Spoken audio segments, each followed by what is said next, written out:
Welcome to our podcast where we cover the latest in tech trends and gadgets. You're on Kozan Frequency. I'm Lisa. Emily and I will be chatting about this week's technological developments. Welcome, Emily. Hi, Lisa.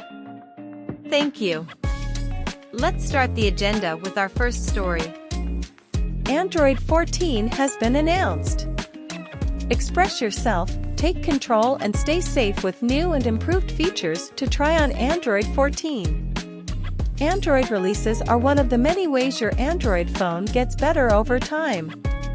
Last year, we introduced Android 13, which brought you features like spatial audio, messaging app streaming, cross-device copy/paste, a new media player and more. We also did something a little unusual for us. We brought forward some large screen features originally planned for Android 14 and made them available as updates to Android 13. These updates include improved multitasking, a refined taskbar, and improved support for folders with bigger and better apps. One of the most striking details of the new version is the artificial intelligence wallpapers. For now, this feature will only be available on the Pixel 8 and Pixel 8 Pro. Other models will follow in due course. On the other hand, the Ultra HDR image format will be supported in Photos. Android 14 is available today for Google Pixel devices supported by the stable version. It will be available later this year for smartphone manufacturers including Samsung, iQOO, Nothing, OnePlus, Oppo, Realme, Sharp, Sony, Tecno, Vivo and Xiaomi. More news from Google. Here's how Google's new Pixel 8 phones stack up against the Pixel 7 range. The Pixel 8 range offers a few improvements over the Pixel 7, including a more powerful chipset and 7 years of Android updates. As well as officially rolling out Android 14, Google also unveiled the Pixel Watch 2 and a new range of phones at its Made by Google event on Wednesday. The Pixel 8 and Pixel 8 Pro start at $699 and $999 respectively and will be available from October 12th. On the spec front, both phones sport Google's new Tensor G3 chip, which is an upgrade from the G2 chip that characterized Google's Pixel 7 range. Each also comes with a 120Hz maximum refresh rate and 7 years of software support and security updates. The Pro 8 also boasts up to 1 TB of storage and a new sensor for measuring the temperature of drinks, surfaces, and, maybe one day, even people. Of course, we haven't fully tested the Pixel 8 models yet, so we can't confirm whether the new phones are worth upgrading. That said, we do like the new look and feel of both phones in our tests so far, especially the Pixel 8's smaller screen and the Pixel 8 Pro's flatter display. We'll have full reviews soon, but in the meantime, we've broken down the biggest differences between the Pixel 7 and Pixel 8 lineups below. Price and size. First up, let's talk about how much the phones cost and their size.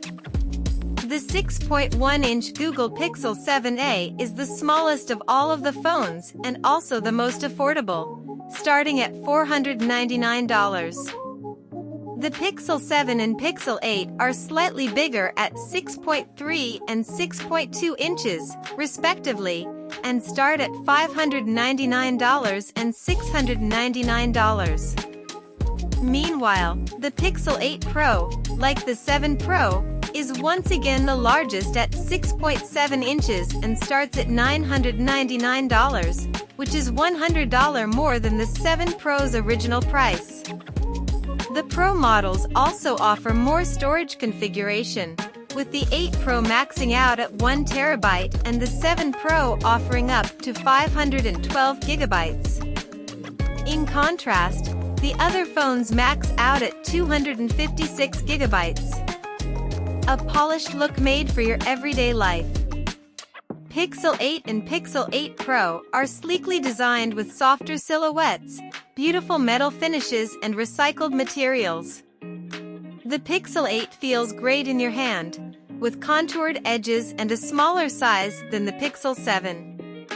It has a 6.2-inch Actua display that gives you real-world clarity and is 42% brighter than the Pixel 7 display. The Pixel 8 has a brushed metal finish, a polished glass back, and is available in rose, hazel, and obsidian.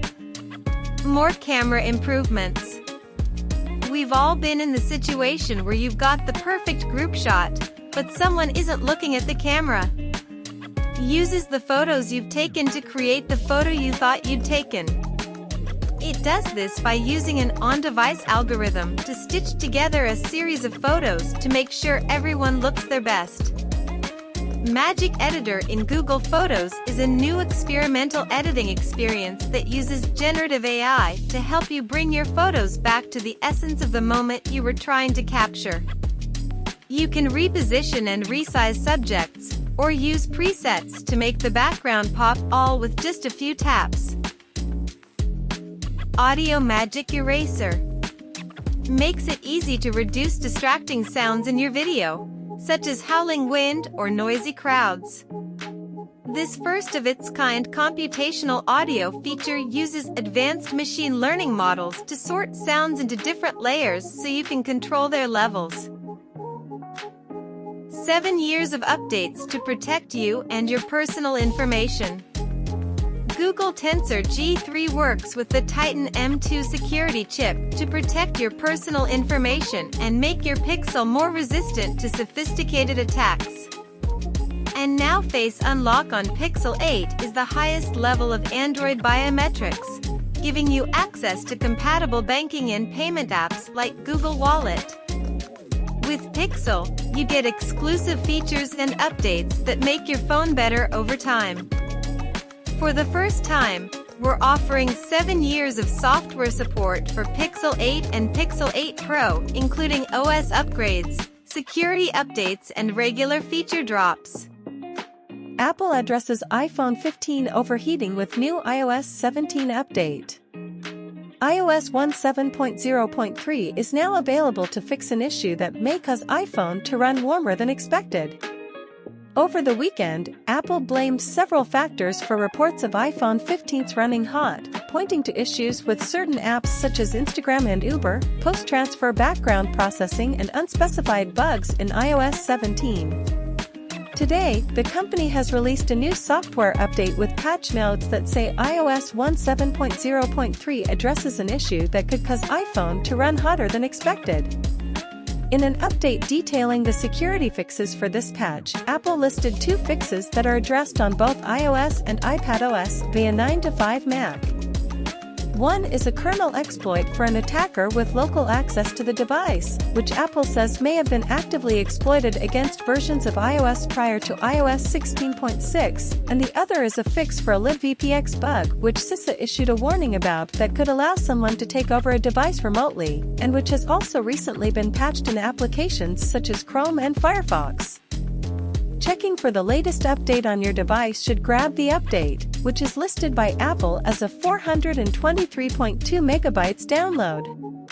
There had been some speculation that hardware issues, perhaps due to the iPhone 15's more powerful processor or titanium components, were contributing to the sweaty iPhone experience, but Apple's statements to Forbes and other outlets have largely blamed the problem on software, in addition to the overheating that can occur with USB-C chargers. Once you've installed the update, let us know if you have a hot iPhone 15 experience or if things have cooled down. Apple has already released a post-launch patch for the iPhone 15 to address data transfer issues experienced by some new owners, and it's currently beta testing a more significant iOS 17.1 update. Unreal Engine will no longer be free in 2024. Epic has been making some money-related headlines lately. Last week, it was announced that the company would be laying off around 900 employees from various departments. This came as a huge shock as Epic was seen as a juggernaut with massive cash flow. They have been on a spending spree in recent years, buying companies such as Quixel, Bandcamp, ArtStation, Sketchfab, Capturing Reality, and more. During Tim Sweeney's talk at Unreal Fest 2023, he announced that sometime in 2024, Unreal Engine will move to a subscription-based model instead of being a free tool as it is now.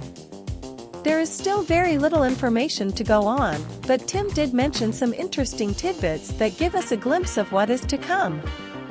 There are still a lot of unknowns when it comes to what will happen when Epic introduces this new pricing structure. Users have mixed feelings about the change. Many in these industries are used to software with subscription fees, and now that they have developed workflows in Unreal, they are willing to pay for additional features and support. The big hesitation is how much it will cost and what other features that fee will bring. Epic has both a lot of potential and a lot of risk with this move. We'll have to wait and see how this is received by the community, and if more competition will emerge. Netflix plans to raise prices again. Netflix is planning to increase the cost of its streaming service once again, according to a report in the Wall Street Journal. The streamer will reportedly implement the price hike a few months after the Hollywood actors' strike ends, which could happen in the coming weeks. According to the Wall Street Journal, Netflix will raise prices in several markets around the world, starting with the US and Canada. It's not yet clear how much Netflix will raise prices, and Netflix declined to comment. Netflix raised prices across all of its plans last year, bringing the ad-free standard tier to $15.49 per month and the premium plan to $19.99 per month. The company also introduced an ad-supported plan for $6.99 a month, and later dropped its $9.99 a month ad-free basic plan in the middle tier. Earlier this year, Netflix cracked down on password sharing and started charging an extra $7.99 a month to share your account with someone outside your household. The move to raise prices again also comes as Hollywood gets closer to returning to work. Just last week, the Writers Guild of America, WGA, ended its strike and began voting on a contract with the major Hollywood studios, including Netflix, that could change the business of streaming. Don't you think Netflix prices are too high? Netflix prices are really unbelievable. Does this company think it's unrivaled? Let's leave Netflix behind and move on to our next news. Rolling Stone magazine, Twitter is on its deathbed. Since the tech tycoon took over the platform last October, he's done everything he can to run it into the ground. On October 26, 2022, Elon Musk had his first and last good day as head of Twitter, now X. After a $44 billion acquisition that he tried to scuttle but was legally forced to close, he attempted a bit of prop comedy, entering the company's headquarters with a porcelain sink while flashing a mischievous smile. It was all set up for a groaning pun announcing his arrival. "Let that sink in," he declared in a video caption of his entrance. It was a masterclass in cringing. Of course, these mistakes pale in comparison to the rancid atmosphere Musk has cultivated by reinstating right-wing extremists and misinformation peddlers previously banned from the platform, amplifying their conspiracy theories and ensuring their garbage posts are shoved into For You feeds by Twitter's algorithms. It buys into white supremacist propaganda, panders to anti-LGBTQ hate accounts, and, as advertisers flee these intolerable conditions, has found a way to blame the catastrophic loss of revenue on a Jewish civil rights group that fights anti-Semitism. How much longer can this wreck of a formerly semi-functional website stay afloat? Although it has lost millions of daily active users since Musk started tinkering with it, the endgame is more likely to come down to money. 7 banks, led by Morgan Stanley, are holding around $13 billion in debt after backing Musk's blockbuster deal last year, and the company itself is probably worth far less at this point even by its own reckoning. If X can't keep up with its $300 million quarterly interest payments, the financial firms may repossess it to recoup a fraction of their losses. Samsung launches its own cloud game streaming service this week. Samsung could be launching its own cloud game streaming service soon.